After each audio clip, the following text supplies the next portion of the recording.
Hola, bienvenidos a nuestro video. Nosotras somos Flor Saraí, Fátima Cecilia y Zoe Yaret y les vamos a hablar sobre el tema probabilidad y estadística.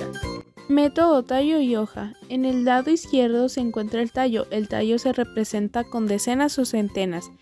Y del lado derecho se encuentra la hoja, la cual se representa como unidades. Esto permite ver los datos de una forma más visual. Y esta sería nuestra tabla de datos ascendentes, junto con las fórmulas que usamos para hacer todo nuestro trabajo. Tabla de frecuencias, número de clase, número asignado a cada grupo, intervalo de clase, se pone primero el 0 y el 1 se obtiene con el ancho de clase, después se le suma 1, se baja el resultado y así se obtiene el 2, después el 2 se agrega con el 1 y así sucesivamente.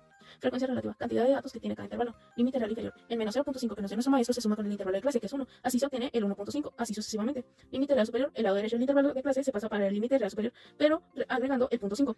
Marca de clase, en el intervalo de clase sacó el 1 y lo dividimos entre 2 para que dé 0.5 y al 0.5 se le agrega el 1, obteniendo 1.5, nuestro segundo resultado, y así sucesivamente. Frecuencia relativa. Para calcularlo necesitamos hacer una regla de 3, donde el número total de datos, que es 80, equivale a nuestro 100%. El 23 de la primera columna lo multiplicamos por 100. El resultado lo dividimos entre 80 y así con las demás.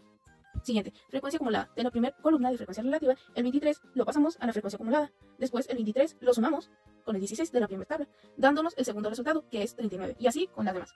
Y por último, frecuencia acumulada, agregamos el 28.75 de la segunda tabla de frecuencia relativa para obtener el primer resultado, después le agregamos el 20 de la misma tabla anterior para obtener el segundo resultado, y así con las demás. Esto nos ayuda a tener una mejor organización de nuestro trabajo. Gráficas. Las gráficas son una representación visual de datos que nos ayudan a representar los datos de una manera más clara y eficiente. Las gráficas que presentamos son la gráfica de barras, la de polígonos y la gráfica combinada. La gráfica de barras, como su nombre lo indica, representa los datos en barras. La gráfica de polígonos representa los datos en líneas que conectan puntos. Y la gráfica combinada combina la gráfica de barras junto con la gráfica de polígonos, como su nombre lo indica, combinado o combinada. Medidas de tendencia central. Las medidas de tendencia central son aquellas medidas que nos ayudan a determinar qué valor es el más representativo en un conjunto de datos. Entre ellas está la media, la mediana y la moda. La media es el promedio que se obtiene sumando todos los datos y dividiéndolo entre el número de ese conjunto de datos. La media es el número central de un conjunto de datos ordenado de menor a mayor o viceversa. Y la moda es el número que más se repite. Cuando hay dos modas se le dice bimodal y cuando son 3 o más modas es multimodal. Estas serían nuestras gráficas y nos salió una J invertida según el libro. Cuartiles, deciles y percentiles. Los cuartiles, deciles y percentiles son medidas de posición utilizados en estadística para dividir un conjunto de datos ordenados en grupos iguales, proporcionando información sobre cómo se distribuyen los datos. Cuartiles dividen los datos en 4 partes iguales, 25% cada una. 1. 25% de los datos inferiores. 2. 50% de los datos mediana. 3. 75% de los datos inferiores. Deciles dividen los datos en 10 partes iguales, 10% cada una. 1. 10% de los datos inferiores.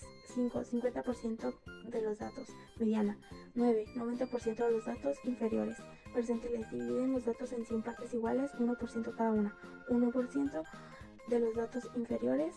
50% de los datos mediana. 99% de los datos inferiores.